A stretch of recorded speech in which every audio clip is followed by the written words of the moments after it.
Hello, my name is Juliana Coleman, and today we will be discussing the connections between the philosopher Rousseau and a movie called Avatar 2: The Way of Water. For a little background, The Way of Water is the second movie in the saga of Avatar.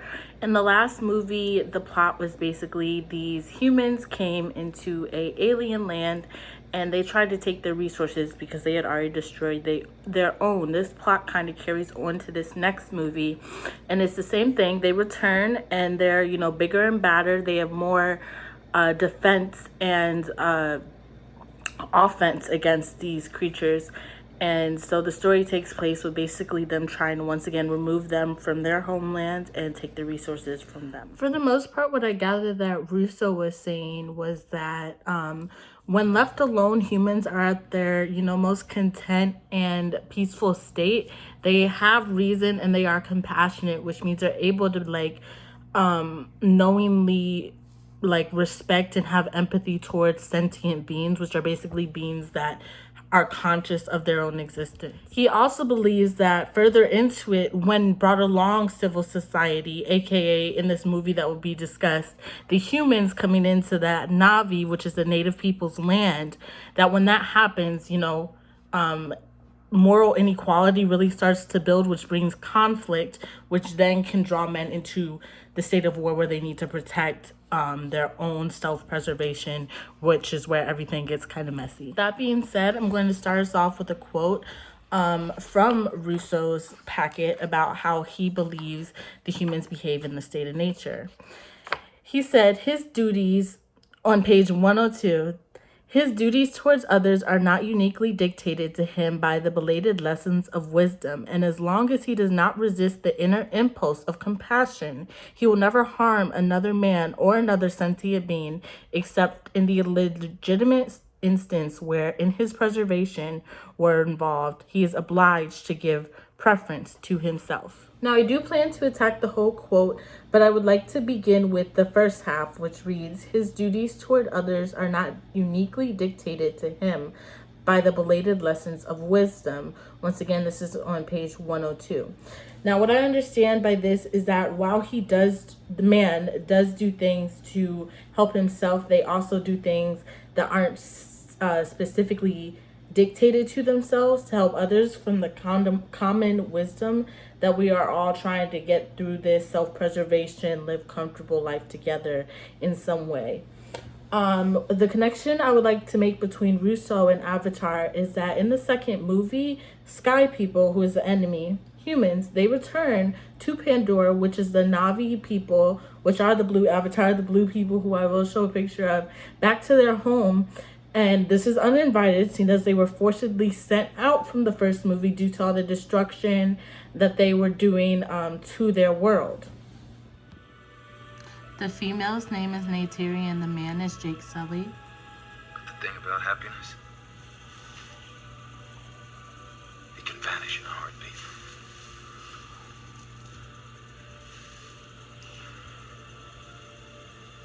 A new star in the night. It could only mean one thing.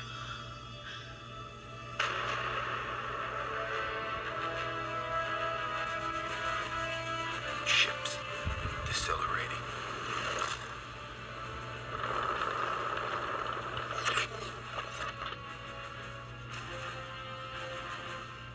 The Sky People returning.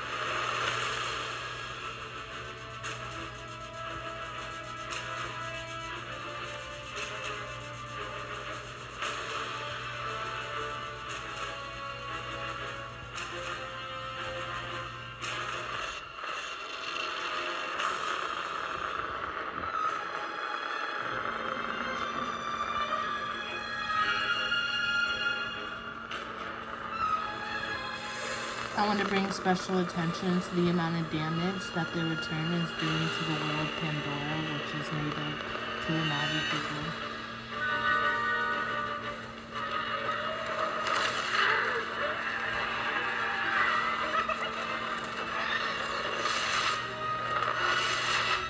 As you can see, there is no fighting back happening. I mean, there isn't much that they would be able to do, but their instant reaction is to just get away.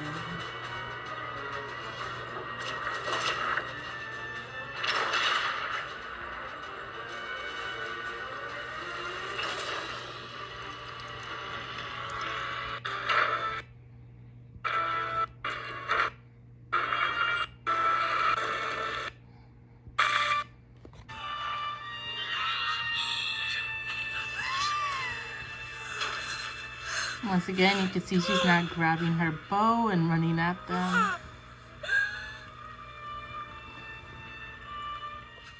We seek Uturu. Uturu? A sanctuary for my family. We are rich people. You are forest people. Your skills will mean nothing here. Basically, what happens next is, once again, instead of taking the Na'vi people to war against the Sky people once they have returned, Jack Sully, who is the main character who you just saw, takes his wife and their children, their 4 children, and he retreats and he tries to find a new place for them to live, and they are welcomed there. This place is the Water People, and they are basically... What happens after that scene is they all regroup, and of course they take care of their losses and whatnot. And what Jack Sully chooses to do is he uses his compassion to say, if we stay here, the Sky people are going to come and attack the Na'vi people as a whole because we're here and they don't like them. They have personal beef from the last movie.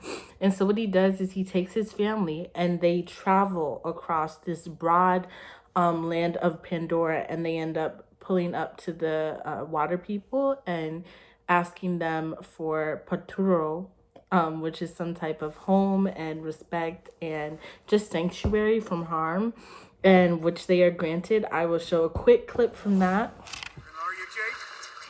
Going on out there? Knowing that I'll never stop? I'm coming for you. When I do, I'll kill your whole family. Dad! Let's get it done.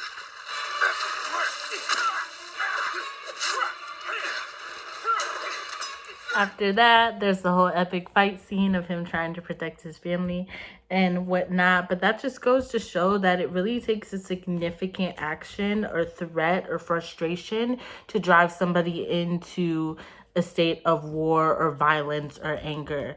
And this movie shows just that. Now we're at the end. I'm going to take it right back to kind of the middle. And this is just right after they retreated due to the humans' return, and they enter the Water People or the Reef People's area. And this just shows that they were once again content and they were no longer violent, and they got back into like kind of the motions of life and just self-preservation at its finest until they were brought out of it. Russo says something similar to this.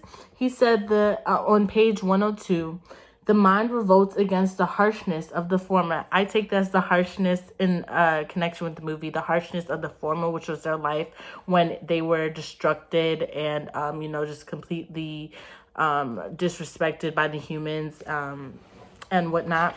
But as it was, one is inclined to deplore the blindness of the latter. And since nothing is less stable among men than those external relationships which chance brings about more often than wisdom, and which are called weaknesses over power, wealth over poverty, human establishments appear at first glance to be based on piles of shifting sand. So what I get from this is basically that they try to be content. Men try to be content. They try to keep going forward. They try to keep, staying in this calm, happy place. But due to external factors, they are provoked to enter this state that is not their normal state or state of nature, a state of agitation and having to defend or protect their state of well-being. Get down! You two! You see this?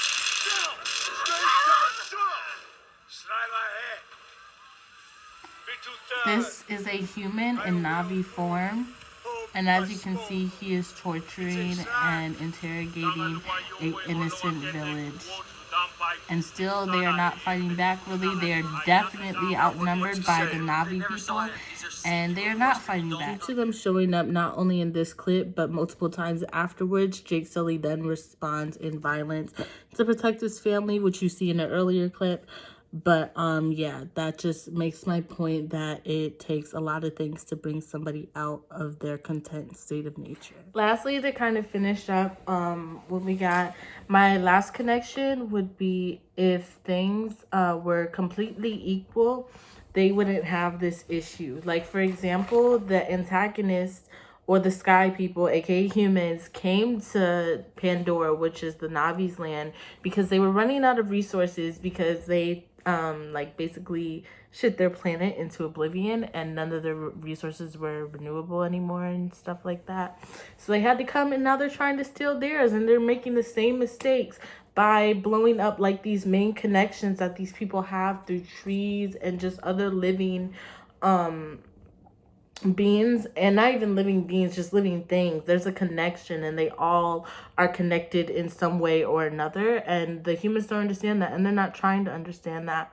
And they're kind of in one of Hobbes, I would say, state in war. They come and they stick to that state of war. They stick to it throughout the whole movie. This is unrelated to Russo, but they really stick with that state of war mindset of kill, kill, kill, kill or be killed throughout the whole movie, which is really unnecessary, seeing as how calm the Navi people were.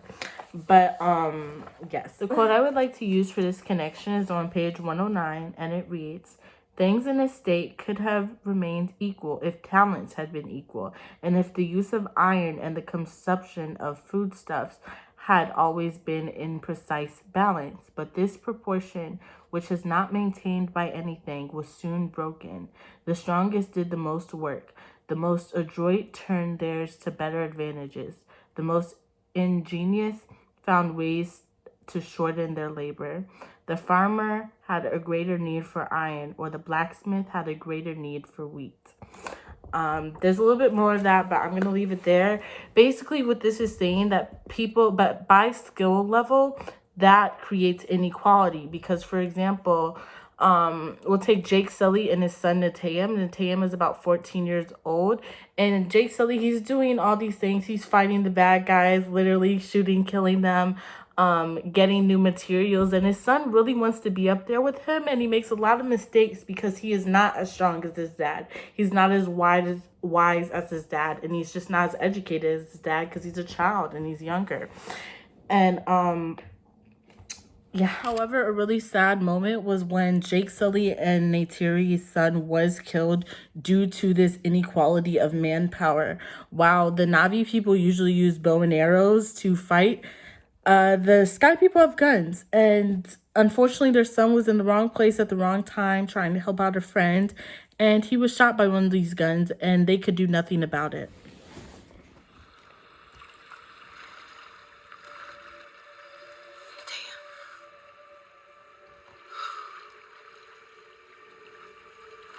No. No, no, no. Damn!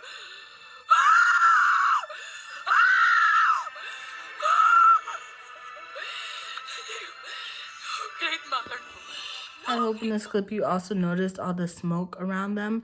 Their materials and resources would, like, at where they're at with industrialization, they would not be able to create smoke. They wouldn't need it. The world doesn't need it. So just by seeing all that fire and smoke around, you could see the inequality and firepower that the humans hold above the Navi. Thank you for listening. There are definitely some spoiler alerts. I probably should have said that in the beginning, but I hope you enjoyed. Have a good day.